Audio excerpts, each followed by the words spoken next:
Siúla duine hami in dulchas scibil sibh ula gima. An drasta hami in seo le video faran bí Rionnagan súl na Gaelic a taghadh mo mhaise-ghnùis. Ach dé hasin na ciolchaí. Well, chud mis a teachgadach rí Rionnagan an súl na Gaelic idir Gàidhlig, agus bha mi airson fhaighnich dé na molaíonn a bheachd a thuh differ páirsin dé ag nachhuir sa mhaise-ghnùis. Bha cúiste na molaíonn achga acam mar ha, ach cúiste na rutan eile beta go gan cheannach agus haid ula an some boxa lan goodie acam stay seo. Is an nóir sin a chruich mi a nutan seo a machas na taghaidhean achga. Smar sin ma ha giri eichgin mar a huir mi a nutan seo agus cúteach son fhaighnich có thuig na differ páirsin cúm a bhar a bheith choit. Mis tá si mi gata ha taing sóirte acam rída rí nightwork son a lica go an ceolachga a chlachgaí. Futa du a géisteach rys an clád úrachga Spotify no Apple Music, agus cúteach futa du an clád achga a cheannach agus cúteach merch as a hula calmar sin in a duiag achga. Cím ha son muchiad chéim ha mi dul agolisteach le primer mar a savist, agus ha mi iragol hawl haris písbig an dói son a molach seo ein. Huair mi an molach seo bhó bodanach leis an meg ha a rúi insta an Gaelic na héling. Agus am uafasach déal an duileag eiche, sé teacher a hínte, agus bí a brion trich mé an tikisk, fasan agus dói bethe i a Gàidhlig mar sin, agus ha an duileag eiche a cuartig rúm gemór. Nise, huarst I nach bí I a clachgaigh primer getrich. Ach, nu de clachgas I bí I a clachgaigh a neir seo le benefit. Ag se seo an professional a hachga, seo an fair hydrate. Chanéal mi seo iachin roia, so mi coit rysri eichgin dé an jiffer éidir a neir seo agus an fair avisteach achga. Le cín sé texture idir Gàidhlig ha an neir sin chanéal ferchin cho tú, bikin is tarna ach cúteach ha cuartún go bhfuilú háast feichín mar ha mútan bikin glensach háast ach a bhíchtú féin sin leis an fair avisteach so. Ha mi tolchte leis an mólaigh sin taplaat go mór meg. Nise ha meg cúteach uafasach déal brow lamination. Chanéal sin acam ach sunig go seòrsa an lún effect is a dhéanú a clachga siapain agus spúlaí gus an bí quite písbig na skipalte. Ha mi dul I críochnach I seo an nise le mólaigh a bheith a hacin noch, agus ha mi dul agáil leis an mólaigh ag captich le Kate. Agus mar nach chéile jólaach Caitlin mar ha, bí I a rúi duileag insta an seo cúteach, agus ha clú san enam bí I a dhéanamh differ scéalchan I bríonse mé an dói bheithe eiche agus differ rutan mar sin, agus sé níon míormhaíoch as an níon scíal nach a hínte. Agus son an mólaigh eichise a thuh málaíonn, chai ise leis an benefit cabrao. Agus ha mi gymá jólaach an rút seo, bhavis an tube bhór bhí acam ach gas ag gymá tirim, so nuair a thuirst ise géró seo an fed a seár leh a mis muiche, right, cé sé dóchodam fed úd a cheannach, so sin na raimí. Ok, ma hat sin lo bhálíonn déisial, ha mi déisial son a glúsadairs gan nach chéim, Taplat mór Caitlin.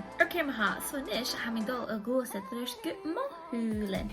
Agus ha mi dul dhéanamh sin le bhí féin taobh bhó calam mhaighnich nó caldamach Insta, mar na chéalaíolchaid bí a récúntas Insta, fit du galoric YouTube, fit du galoric duiag Facebook, no fuse an telly, or is isan a sciún an sré I ranuske bhí bsialpa, agus cúteach ha mi cínteach go fachadú na imig dúlain éile a haíon mar an pleir an fed grát, go chiilteidir na men of chulakin, Nise go cínteach chará, cus jólas calam mar ha mhaise-ghnùis.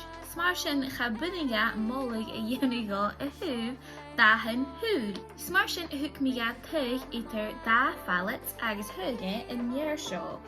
Seo fair uafasach dachach le Be Perfect Cosmetics, seo an Carnival 3 palette Love Tahiti. Agus chai calam son téime inuisce. Smar sin thuige na dahan lagoon, reef agus coral. Smar sin ha mi dul fiachin rí ruticin a dhéanú a clachgaigh na dahan sin, agus ha mi coit a rysdi eichgin mar hiicise an náist, or chanéal buil cínteach ma bhíos I seo a dul mála chéile. Na sé son go bhfuil mí a géirí be an úne a hafalaigh, ha mí dírechtdal a gáil fallh son na thuúlan na dhéanú agus tíla mí arás.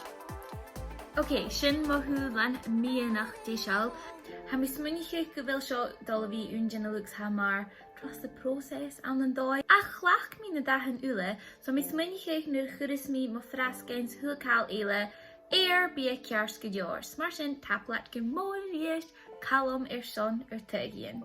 Son mascara, dhéanamh mí le mo cheann charaic agus chléisiche Gaelic lena fétain. Na sé bah sinne a bhí nar nápian in a bheitsinne a fas suas, sos cínteach a mí dóchas gan bí mólaigh míormhaidach eiceise.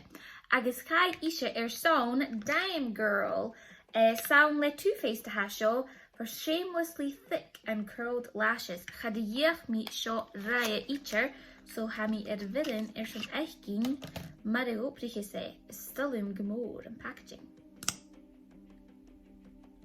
Mo graag as een gootje. Zal maar wepen ha, a mí dogus nach fai mí seo an am húl. Na sé hanna frascin acumsa go má bidach agus gadit, so mis mé híchten de rein seo opid míanach má, ach féim mí a gén sin na feeling, chud an bháin sin an dhéicalóram. Sé an tal maun son a bécan opid a dhéanú a chráchgan, agus ha mí dul a háisiúcha le foundation. Son an molla seo dhéanamh mí a leis na calacin sian, agus chu mí 3 mollaíon a jaalachte bhuaie. Ach, nuair chunig mí seo an liste, bha mar yes! Or sé jo excuse bhain, bécan spleid a dhéanú agus foundation le Charlotte Tilbury a chlachcaigh. Seo a magic foundation agus ha mí dóchasach an dúirmí an 10 jaarst. So sé Caitlin an sian ha chlachcaigh an dhear seo, so hí sin ma ha go bhí na mollaigh ma.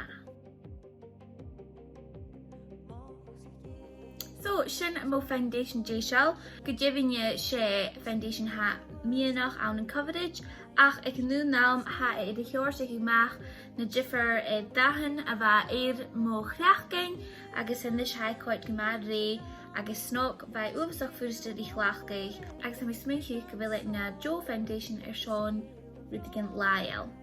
Mar sin tap le go mór rí Caitlin, Ellen agus Ellie van gáil an sian. Nis chaneel mo gedag gan bul goma an draste, smar sin ha mi sidig bacon a bharach coverage, agus son concealer dhéanamh mí rí seannetar agus neach amateur Joy Dunlop. Agus chuirtí se nach bí í trích a chlachgaigh concealer ach nuair a chlachgus é, bí í a chlachgaigh Yves Saint Laurent Touche Éclat High Cover Radiant Concealer. Nise, chad a chlach me se riamh calsan bí le Yves Saint Laurent, so ha mé villain son eichgin dé seòrsa colas a héad.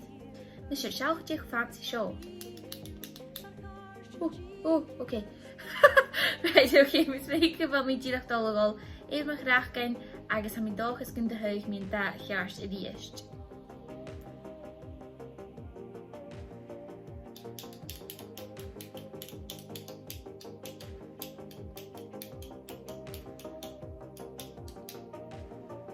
Sinna déisial? What? Oh! Right, so chad de thuig mí an 10 jaarst. You win some, you lose some, ach go you am dul a chumiscacha seo isteach agus am smuinche can be cears go leor. Han coverage gléim nó gotá. Na sé get nach de thuig mí an 10 jaarst ar mahon, am smuinche can de chumiscach amach viva agus ha coverage scanneal a hórscho. Gemá radiant agus ha mo chraach in a Kate snok, ach chan nuring youth in a spot in acum eici, so sin scanneal. So tap lat give more joy. Na sé, son bacon crew a horse a rasgu in nuit in acum, a fé macum bacon contour agus bronzer a churorum.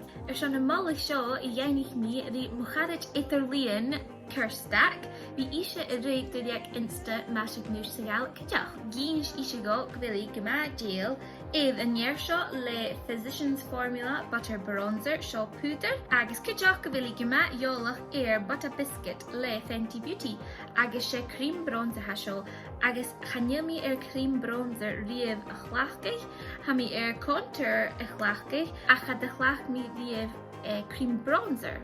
So, ha mí smuinche can teach mí isteach leis an dhear seo an toiseach. Na se mí smuinche go bhfuil Kirstack a chlachgaigh Stippling brush ar son seo nuair a ní é, a chaníal an léiste sin acam so. Ha mi díochtol a gáil isteach leis an powder brush seo. I don't know. I guess we'll just work it out. Chaníal mi gíri seo a bhílig ha quite close knock. Okay, that brush doesn't work. This one? Ooh, still in da. Agus sinne? Nis, mus teach mi isteach leis na púdarin ule a hacam, ha mi dul a gáil isteach le bacon blusher, agus I dhéanamh mi rí éoin a love Gaelic ar san seo, agus a mi smaoinigh go raibh please bit confused ar déanamh a mi fhaighnich ar son. Ach go dú, ha air an rút seo blurs a thu an san, where's the SPF, agus a mi díochtol chhlach go dot big ar son mó balach rúi a dhéanú. Nis ma cúineachim ha bhí fé macam ach ar dotach big bhítach. Oh. Oh no. Help. Oh no, no. Oopsie. Okay, bacon about a foundation?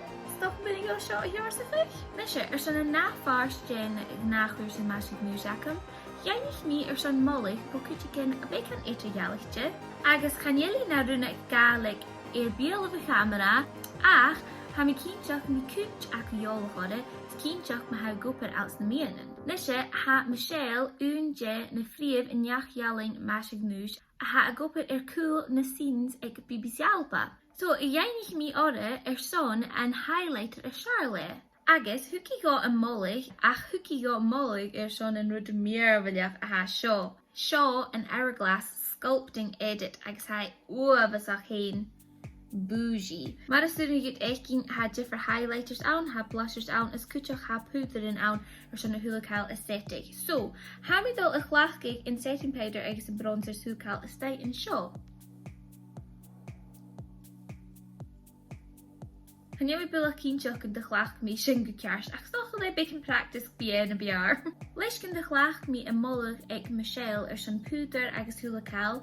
Dhéanamh mi rí seinnetar Josie Duncan ar son mollig éile a thuairscó a thuh highlighter. Nis ha mi ar písbeic dé an féad hourglass a chlachgig ar nuútainneacham ach thuig Josie per spatchel seo. Seo Skin Sheen a Be Perfect Cosmetics. Agus ha gemasnoch as glittery van mi sminnig miig seo na een príomhrút ar son mhúlan a chríochnachig. Ga voor nach heel sin déisial, ach féime mi mo da lípen a dhéanú. Agus huir mi een mollig seo bhó none other than Cathy Nicole. Jo is cínteach can be na seolige ore mar Cathy Van. Agus thuig Cathy an da Barbara a Nars. Nishe, ha sin hósnok. Chaneel mi díobh ar da lípin Nars a chlachgig, mar ha isacet ha torge for written acum ar son mutain, ach, I'm excited. Okay, seo Barbara.